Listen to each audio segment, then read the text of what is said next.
के 2 बज चुके थे। वाराणसी की सड़कें सुनसान थीं। कैब ड्राइवर राजेश अपनी गाड़ी लेकर शहर के बाहरी इलाके से गुजर रहा था। ठंडी हवा चल रही थी और सड़क के दोनों ओर सिर्फ अंधेरा फैला हुआ था। तभी अचानक सड़क के किनारे एक सफेद साड़ी में लिपटी एक औरत खड़ी दिखाई दी। राजेश ने गाड़ी रोकी।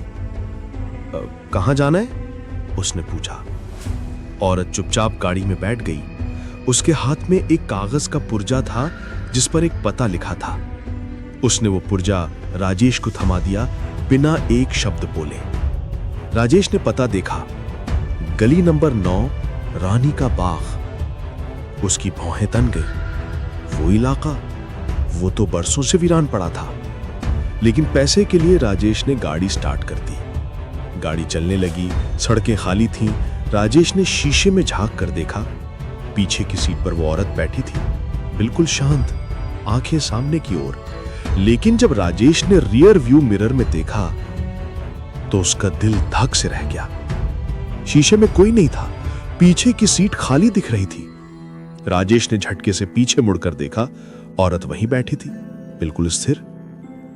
शायद शीशे का कोई कोण होगा, उसने खुद को समझाया। गाड़ी अब शहर से दूर उस पुराने इलाके में घुस चुकी थी। टूटी फूटी दीवारें, बंद घर और सड़कों पर जंगली पौधे उगाए थे। राजेश के माथे पर पसीना आ गया। उसने फिर से शीशे में देखा, फिर से खाली। लेकिन पीछे मुड़ने पर वो औरत वहीं थी, उसी मुद्रा में। दीदी, आप कहां जा रही हैं? राजेश ने घबराहट में पूछा। कोई जवाब नहीं। औरत ने सिर तक नहीं हिलाया। राजेश का दिल तेजी से धड़कने लगा। उसकी उंगलियां स्टीयरिंग पर कांपने लगीं। हवा में एक अजीब सी ठंडक खुल चुकी थी, वैसी ठंडक जो हड्डियों तक पहुंच जाए। बस 5 मिनट और, उसने खुद से कहा। आखिरकार गली नंबर 9 आ गई। गाड़ी एक टूटे फूटे जले हुए घर के सामने रुकी। दीवारें काली थीं, छत गिर चुकी थी। लगता था कि यहां बरसों पहले कोई भीषण आग लगी थी। राजेश ने गाड़ी रोकी। उसने कहा, दीदी आ गया, किराया 24 रुपये। कोई आवाज नहीं। राजेश ने पीछे मुड़कर देखा, सीट खाली थी। वो औरत गायब थी। राजेश की सांस अटक गई। ये कैसे हो सकता है? उसने गाड़ी के सारे दरवाजे चेक किए, सब बंद थे, कोई बाहर नहीं निकला था। राजेश अब पूरी तरह घबरा गया था। उसने टॉर्च जलाई और पीछे की सीट को देखा। वहां एक जली हुई तस्वीर पड़ी थी। उसने कांपते हाथों से वो तस्वीर उठाई। तस्वीर में एक परिवार था, एक औरत, एक आदमी और 2 बच्चे। वो सब एक घर के सामने खड़े थे, मुस्कुराते हुए।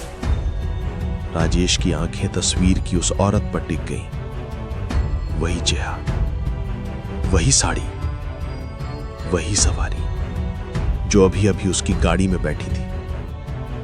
राजेश के हाथ से तस्वीर छूट गई। उसने घर की ओर देखा, वही घर, तस्वीर वाला घर, लेकिन अब वो पूरी तरह जल चुका था। राजेश भागकर गाड़ी में बैठा और वहां से निकलने लगा। रास्ते में उसने एक चाय की दुकान देखी जो अभी अभी खुल रही थी। उसने दुकानदार से पूछा, भाई साहब, वो रानी का बाग वाला घर, वहां क्या हुआ था? दुकानदार की आंखें भारी हो गईं। आज से ठीक 10 साल पहले आज की रात उस घर में भीषण आग लगी थी। पूरा परिवार जल गया। एक औरत, उसका पति और 2 बच्चे। किसी को बचाया नहीं जा सका। राजेश का खून सर्द हो गया। उस औरत का नाम क्या था? उसने पूछा। सुमित्रा देवी। वो अक्सर सफेद साड़ी पहनती थी। लोग कहते हैं हर साल इसी रात वो अपने घर लौटने की कोशिश करती है। राजेश की आंखों के सामने अंधेरा छा गया। उसने फिर से अपनी गाड़ी की पिछली सीट की ओर देखा। वो तस्वीर अब भी वहीं पड़ी थी। उसने गाड़ी तेजी से शहर की ओर मोड़ी, लेकिन रियर व्यू मिरर में एक पल के लिए उसे फिर से एक सफेद साया दिखा, मुस्कुराता हुआ। राजेश ने फिर कभी उस इलाके में गाड़ी नहीं चलाई।